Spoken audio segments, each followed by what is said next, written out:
What is up, everybody? I'm NoLuxGiven here with your afternoon snap, and today we are taking a look at a super annoying Marvel Snap deck that looks to make your opponent discard as many cards as possible. Moon Knight into Silver Samurai into Black Bolt, just to be super annoying. And in this first game, I'm not actually playing the deck list that I have pictured over there.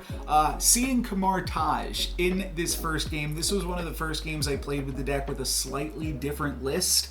And seeing how good Kamar Taj was made me realize I gotta put Wong in this deck. So I wound up putting that in, and this is the list that I'm currently playing, though I still think there's a lot of ways that you can play around with it. But I wanted to show off this game because we have a crazy location high roll here with Sinister London and Kamar Taj.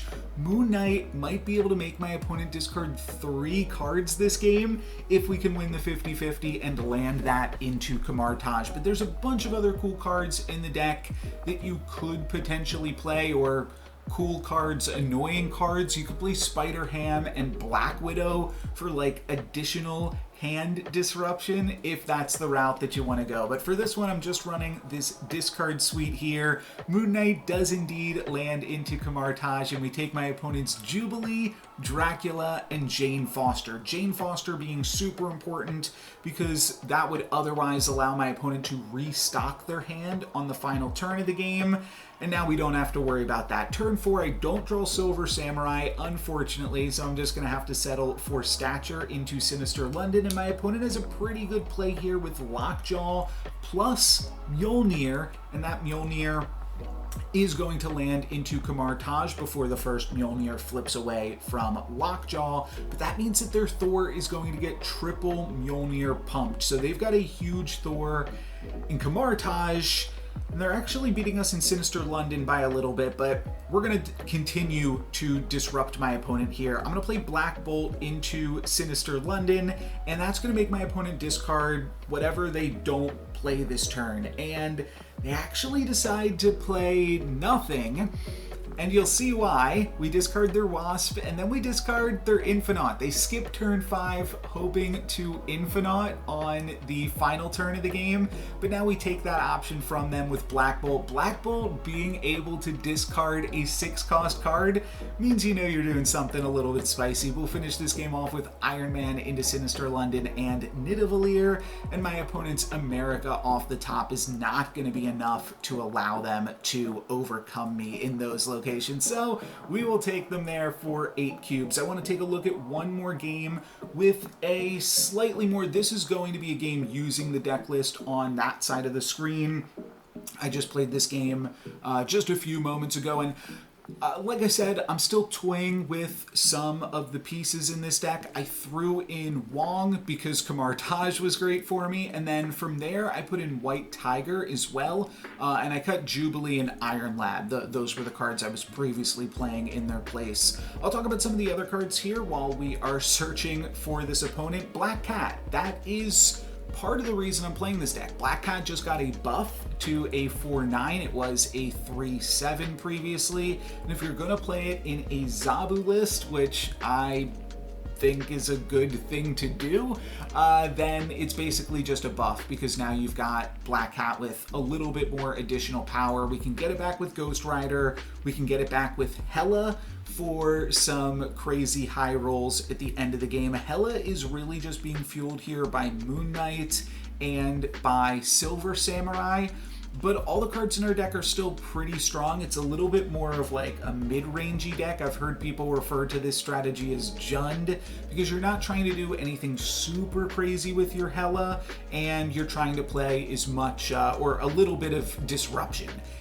This deck goes crazy on the disruption, playing the full discard suite, and this one we're going to start off with a turn 1 Black Bolt because of Project Pegasus. My opponent snap in, so they got something spicy here. I'm not going to snap back just immediately, but we'll see what they have here after they discard Sunspot to Black Bolt. They've got Storm, and they have Cyclops. So Cyclops in a flooded location, that's going to be a little bit tricky, but we've got a way around that. Starlight Citadel is going to swap the locations on turn 4, so any of the other locations could actually become the flooded one here now. So I'm going to place Stature into the center and hope that potentially the flood goes there, and then we'll be able to add power to that first location maybe on the final turn of the game. And then turn 3, I draw Moon Knight, pretty good draw on curve. I can continue to make my opponent discard cards, so I'm going to snap them back.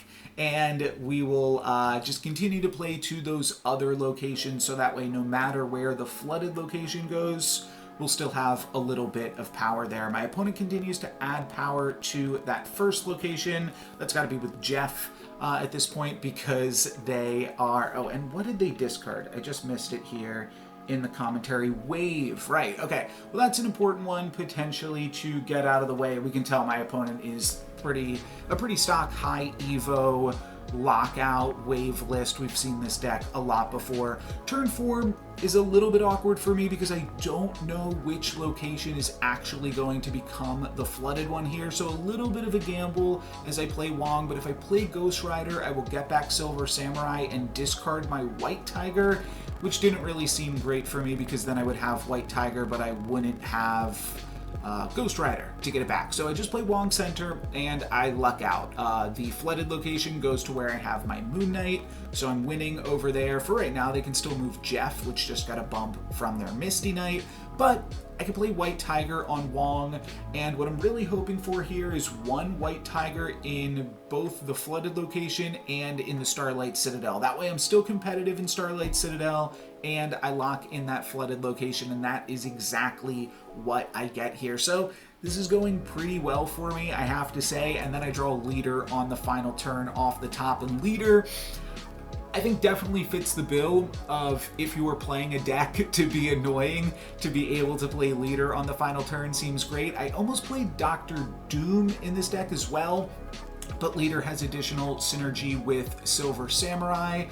Dr. Doom is good with like Iron Lad and Jubilee and Wong as well, whereas Leader isn't always the best with Wong. Like if I Leader into Wong here, then I lose to them playing like a big card in Monster Metropolis.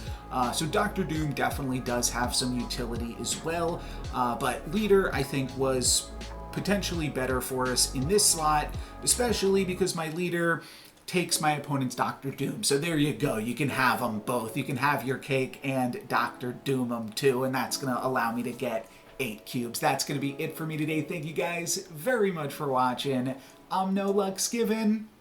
Peace.